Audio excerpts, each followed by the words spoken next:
They say power is transient. Today you have it, tomorrow you don't. And when you have that power, play your cards well. Build alliances, because when things start going south, you'll need people in high places to pick up your calls and come to your rescue. But above all, be careful who you make your enemy, because in politics, enemies don't forget.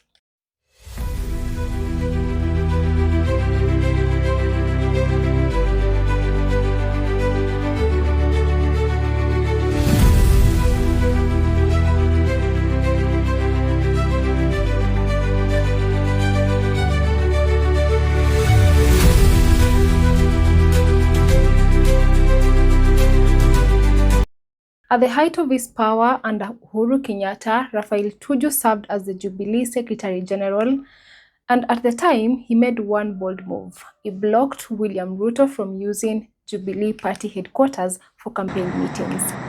We have witnessed with sadness the very rude and unmitigated defiance in the face of this fervent wish and vision of our president by his constitutional principal assistant, the Deputy President, Honorable William Ruto. Yesterday, the DP turned up at the party headquarters with more than 30 members of parliament, many of them known avowed abusers of the president.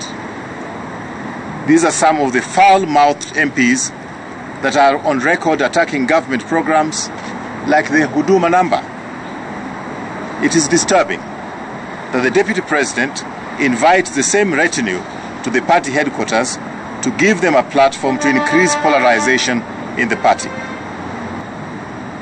We have been forced by this, among other events, to make a painful choice between supporting our president or supporting the Deputy President. That was power. But power quickly shifted. His time in government faded, his influence declined, and in 2024, his position in Ruto's administration was gone. Then came the fallout. Allegations, sir. What did you mean by he was paid, by whom and how much? Well, these are demands for payment which he didn't only make on TN at that time, but he made them on ODM previously. So there's nothing new about that. So how much, who made the payments? Well, a lot of people who supported President Uhuru went out of their way to collect this money and to make Ruto come on board. Do we know how much? Well, you know, for a man who says 7 billion is only, your guess is as good as mine, but it was in billions. It was in the billions? Yes. And that's nothing surprising. I mean, we have a very senior politician from Western Kenya who asked Right Honorable Raila Odinga for 900 million before he could give him support. It's almost in the public domain. So that is the currency of some of these politicians, and Ruto is one of them. Tell me something. This payment was in return for what? Well, they would clothe it in various ways, like I need that money so that I can go and convince my community or I can convince my constituency. But it was colossal amounts of money. It was like the upfront payment. Then the final payment is through grabbing certain ministries, making sure that finance, making sure that agriculture, making sure that infrastructure. If he didn't have the minister, he had the permanent secretaries, and then he went on a looting spree. So again we ask, when the power shifts, are we watching justice take its course, or are we witnessing the quiet settling of political scores? Because in this game, there are no permanent friends, only permanent interests. And when those interests change, so does everything else. I'd like to start by admitting that I was at Bomas of Kenya several times. And the meeting, which they say took place at 3 o'clock, I'd like to correct them a little bit. They are suffering from a bit of selective amnesia. It was at 4 a.m. Okay? And I did try on several occasions to get audience with the commissioners and get audience specifically with Commissioner Chebukati after it became apparent that Professor Gulie was not able to address the issues that I'd brought up with him. The issue I'd brought up with him was that I'd received intelligence from one of the IBC officials who complained that some Form 34A were being brought down and they were being replaced by other Form 34A. He was not able to know exactly the location from which this was happening, but he brought it to me once, first time, and I reported this to the DCI, who dispatched officers to have an interview with this person. This gentleman was so terrified, and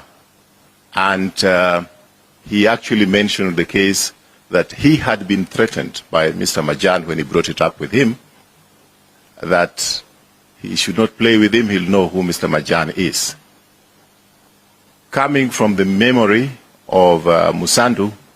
And that raises a question. Was his mistake speaking out, or was it trying to resurrect political ghost better left buried? Because in politics, the moment you make yourself vulnerable, the predators circle, and when they strike, you are the first to fall. In September 2025, Tuju said, "I would not take a job from Ruto. I do not need a job from him. I am happy in my private life. I can now speak freely without having to worry about the position of the government or having to worry what the opposition has to say." And maybe that was the last time his life was ever truly private. Fast forward to March 2026, his dilemma begins. The court orders the auction of his multi-million property in Karen to recover a 2.5 billion Kenya shillings debt owed to the East African Development Bank. Go. Enda huko. Hold down. Yes. Yes. And you also have to respect my space. Yes. You have to respect my space. So you don't come here and start commanding my stuff. Oh, I'm glad. Yes. So what's the shida? Somebody has died? Somebody has died? Tuju insists he tried to repay the loan. He says it's not that he can't pay, but the bank is more interested in taking the property. The long and short of it is that they are not interested in being paid. They've always been interested in taking my properties in Karen. They happen to be very prime in terms of their location, both here and on Chile, on Gogoro and off Gogoro. And it amounts to a total of, say, actually 27 acres. So what they want is the land. If tomorrow they say, pay us, I have enough, that's enough. His words? So that they can come and take over my property. I've stated very clearly. It's very simple what they have to do. They have to shoot me, get a big burial in Rarieda constituency. I'm sure my constituency will come to mourn. After I've been put into the grave, then they can come and take the property. And then things escalated. What follows is chaos. Police officers, alleged goons, and an attempted forced eviction at his Karen residence. Days later, Tuju goes into hiding, what the regime has boldly labeled as self-abduction.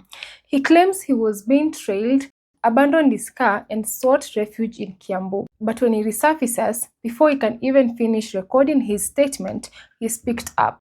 Handled, as many would argue, not like a former state official, but like a common criminal. And that raises serious questions. Is this just about a loan, or is this something more? According to Edwin Sifuna, polisi wale walitumwa kwa nyumba ya Tuju kumnyang'anya mali yake.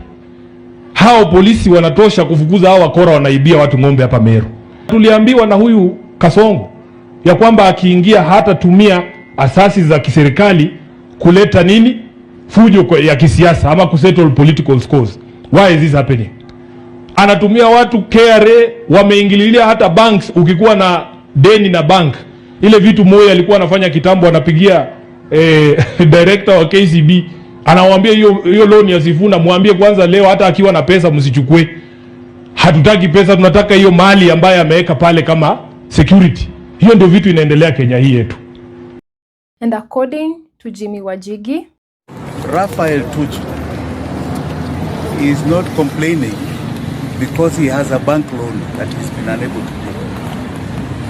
Raphael Tuju is not complaining because for some business decisions he is losing his property. He is complaining because categorically there is an injustice being perpetuated here.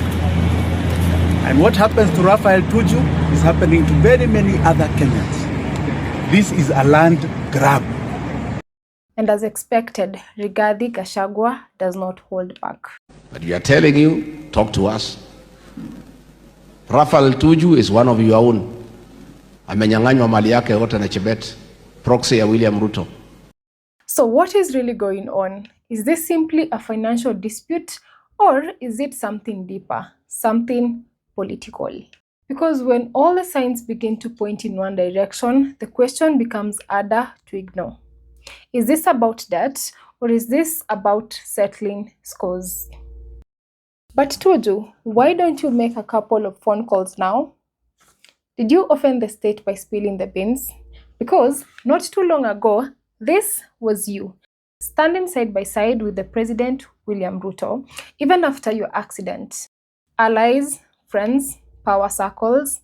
But now, when you are wounded, exposed, and vulnerable, they remind you we are the ones in power now, arrogantly and unsympathetically. Listen to this.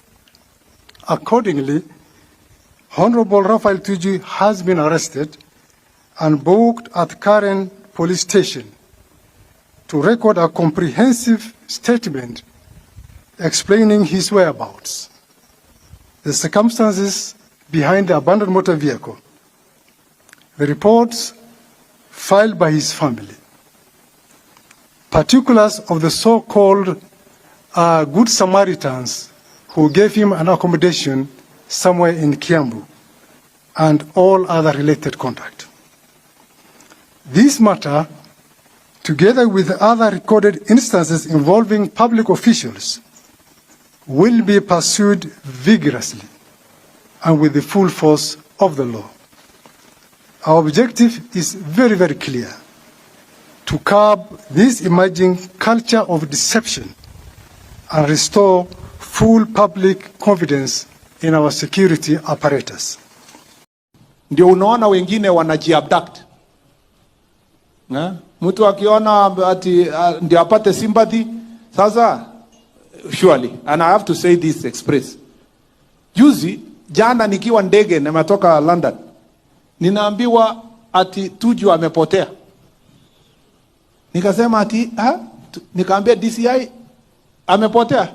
DCI akaniambia familia yake wanasema amepotea, lakini uchunguzi wa serikali ako kwa nyumba yake analala na nani na hiyo mambo yote. So akaniambia, waziri, usiwe na wasiwasi, huyo mtu alizima simu, na mara ya mwisho kuzima simu yake amesima kwa nyumba yake na ni bedroom, na amejifungia pale. Unajua hata juzi wameenda kudanganya Tuju, wameenda kuangaisha Tuju, wanaenda kumwambia Tuju enda jifiche kwa bedroom yako, alafu enda sema ati umekuwa abducted. Just imagine. Tuju needs honest friends. Tuju needs honest advice. Asaidiwe. He doesn't need scavengers who are trying to scavenge about the misfortune of a citizen. Wale watu wanatafuta maarufu kwa shida ya Mkenya mwenzao. So again we ask, when power shifts, are we watching justice take its course, or are we witnessing the quiet settling of political scores? Because in this game, there are no permanent friends, only permanent interests. Na hawa wasee hawachesi. I'm telling you, hawachesi na hawacheki. Tutasoma sisi tu kwa magazeti. Fulani ndio huyo tena ameenda, huyo siku nyingine fulani ndio huyo ameenda. So kila mtu pahali alipo fungua macho.